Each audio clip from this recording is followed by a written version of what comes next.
Kronologi juga saya tidak paham, saya tidak ada di tempat itu. Saya ada di rumah.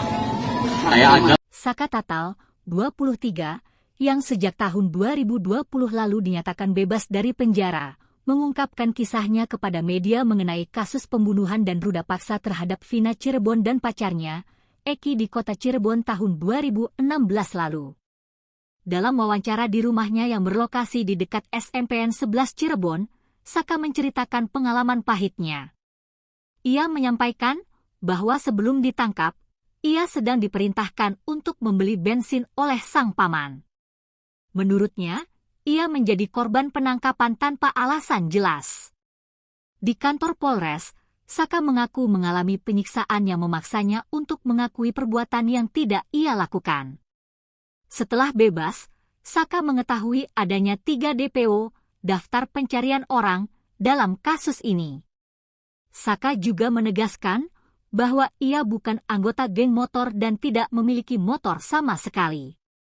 Melalui kisah ini, Saka berharap dapat memulihkan nama baiknya. Sekedar diketahui, Saka menjadi salah satu dari 8 orang yang ditangkap dalam kasus pembunuhan dan ruda paksa Vina dan pacarnya Eki tahun 2016 lalu.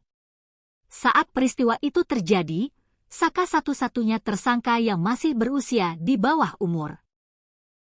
Kronologi juga saya tidak paham, saya tidak ada di tempat itu. Saya ada di rumah.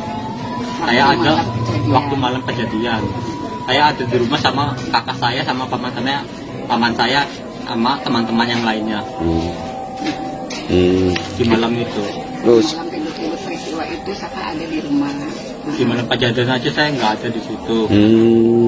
Mas Saka kenal nggak sih sama Eki dan Vina itu, korban yang meninggal itu katanya? Dari kedua korban saya tidak mengenali semuanya. Gak ada yang kenal satupun. Satupun saya tidak mengenali. Terus Mas Saka bisa dijelaskan pada saat Mas Saka ditangkap di BAP, di apa itu Mas Saka seperti apa sih? Saya sebelum ketangkap saya disuruh sama paman isi bensin, sama adiknya paman juga. Habis ngisi bensin saya mau nganterin motornya paman itu. Pas baru nyampe mau nganterin motor udah ada polisi. Saya datengin, saya kan ke situ niat cuma nganterin motor. Malah saya ikut ditangkap juga tanpa sifat apapun, nggak ada penjelasan apapun, langsung dibawa. Nyampe di Polresta, saya langsung dipukulin, suruh mengakui apa yang bukan saya lakukan. Saya dipukulin, dijejekin, disiksa segala macam sampai setrum. Terus akhirnya Mas Saka ngaku. Siapa yang nyetrum, yang mukulinnya siapa? Yang mukulin, yang nyetrum itu anggota polisi semua. Tapi kita nggak tahu namanya.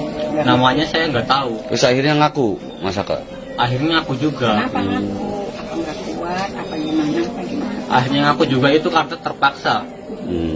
Nah, terpaksa udah nggak kuat gitu. Udah nggak kuat lagi. Download Tribun X sekarang.